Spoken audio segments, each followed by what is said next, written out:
Hello and welcome to ICND2 Lab 1, Configuring VLANs. This lab demonstrates some of the concepts that are shown in the ICND2 Exam Certification Guides, Chapter 1. In this lab, you'll see how to configure VLANs on Cisco switches, including how to configure the VTP mode. Additionally, you'll see the show commands used to verify the status of VLAN trunks, and you'll also see how to configure 802.1q trunking between a couple of Cisco switches. The scenario for this video has two major parts. In the first part, we'll see the three-step process by which you can create your first VLAN on a switch. The steps are that you first configure VTP mode, then you create the VLAN, and then you add interfaces to that VLAN. Following that, the second part shows how to configure 802.1q trunking between two switches. Scenario Step 1 has three main sections. In this first part, Switch 1 is going to put those two PCs into VLAN 11. Now this is the first VLAN created on Switch 1, so we'll use the following three-step process.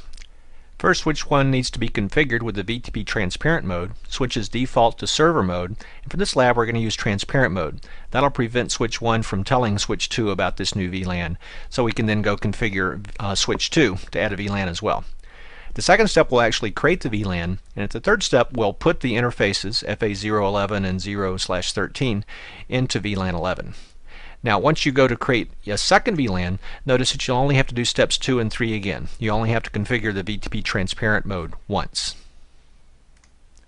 Next, step 1 shows the same process on Switch 2, except we'll use a shortcut. On Switch 2 we'll configure the VTP mode to be transparent as well.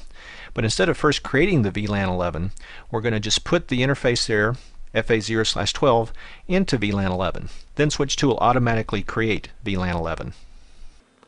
Also note that Switch 1 and Switch 2 will use an 802.1q trunk between themselves. The second part of this video lab covers how to configure 802.1q trunking. To see how to configure VLANs, we'll start at the command line interface of Switch 1. However, first let's do a show command, show VLAN, and take a look at the existing VLANs. Although no VLANs have been configured yet, you see VLAN 1 is there. Every Cisco switch has VLAN 1 configured automatically and you can't delete it. There's also VLANs 1002 through 1005.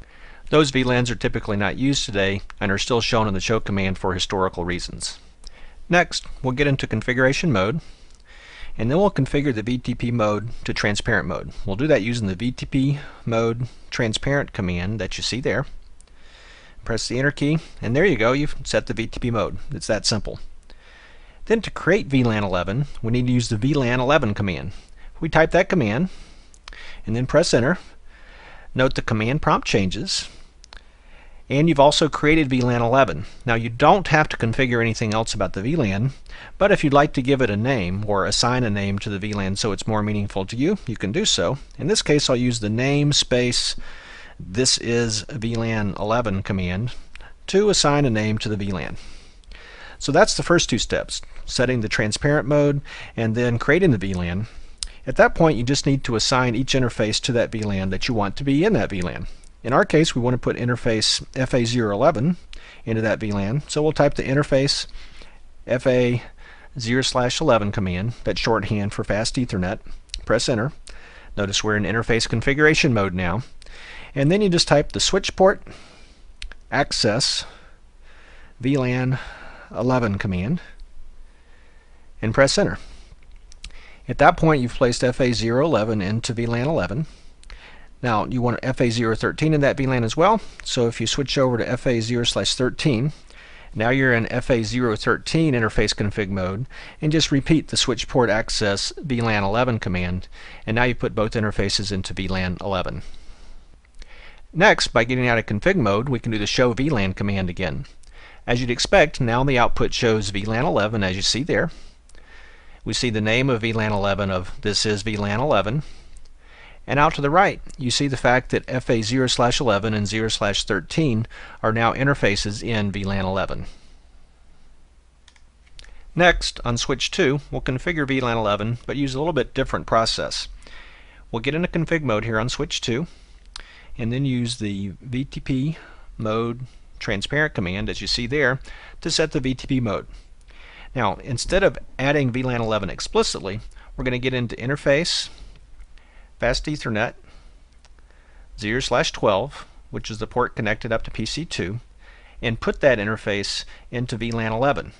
Now switch 2 does not have a VLAN 11 yet, so as you see in the message generated there, the switch noticed, oh, you want to put this interface in VLAN 11, I don't have one, so I'll automatically create one. So if you get out of configuration mode and do the show VLAN command here on switch 2, notice there is indeed a VLAN 11. It was automatically created, and since it was automatically created, the switch made up a name, in this case VLAN 11, for that particular VLAN. The two switches have also dynamically agreed to use trunking on the link between the two switches. As a result, traffic for VLAN 11 can pass between the two switches. In fact, not shown on the screen, the three PCs have all pinged each other at this point. Now we can verify some of that from the switches by using the show MAC address table dynamic command, as you see here, and add the VLAN 11 parameter. By doing so, we just see the dynamically learned entries inside VLAN 11. Notice there we see the three MAC addresses of the mostly 1s, mostly 2s, and mostly 3 MAC addresses of PC 1, 2, and 3, and notice they're dynamically learned on the correct ports. Next, the second part of this video lab shows how to configure trunking on two iOS-based switches. The key to the configuration is the switch port mode interface subcommand, and this command has one of several options that are listed here in this table. For instance, if you code the access keyword on the switch port mode command, it tells the switch that for that interface simply do not trunk. Treat the interface as an access or non-trunking interface. If you configure the trunk keyword, it tells the switch to always trunk. Many network engineers go ahead and configure switch port mode trunk on each interface that they know they want to have trunking. The next option on the switch port mode command that you see here is the dynamic desirable option. This option tells the switch to initiate the negotiation of whether trunking is possible, and if the neighboring switch is willing to trunk, to go ahead and indeed trunk. Now if you compare that to the fourth option, dynamic auto, it works the same way, except with dynamic auto, the switch does not initiate the negotiation process. Now it brings up an interesting issue. If you have two switches configured for dynamic auto, neither one of them will initiate the negotiation process, so trunking will not occur. As it turns out, the 2950 switches used in this particular lab both default to use dynamic desirable, so they initiate the negotiation process. However, at the time this video was recorded, 2960 switches default to dynamic auto, meaning they will not dynamically form a trunk with default settings. So let's begin by taking a look at trunking on switch 1. If you use the show interface trunk command, as you see here, you get to see information about each trunk on a switch. In this case, switch 1 only has FA0/23 as a trunk. Notice there's the interface, and it lists a mode of desirable. That's a reference to the configured trunking mode, and since switch 1 is defaulted to use dynamic desirable, this command output lists desirable. The status over here on the right is trunking, which means that switch 1 has indeed negotiated the use of 802.1q trunking. And I know it's 802.1q, first of all, because I know this is a 2950 switch and it only supports 802.1q. But over here in the middle of the output, we see the encapsulation type listed as 802.1q. Next, you'll see how to configure the trunking mode. What we'll do here is configure switch 1 to statically use trunking and let switch 2 still dynamically negotiate to use trunking.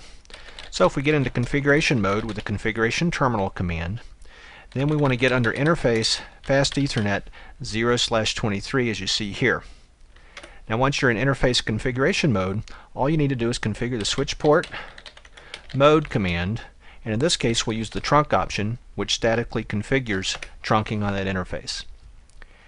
Now if we get out of configuration mode, we can go back and see the differences in the show interface trunk command. So here's a show interface trunk, and notice now that the mode, instead of saying desirable, says on. Once again, it's a reference to the configured trunking mode, and this is to say trunking is configured to always be on.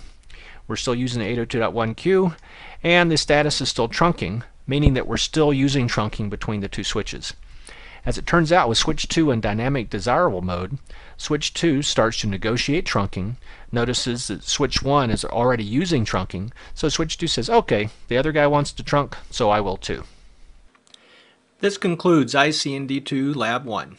In this lab, you've seen how to configure VLANs on Cisco switches, how to configure the VTP mode, how to determine the current status of any VLAN trunks, and how to configure 802.1q trunking between two Cisco switches.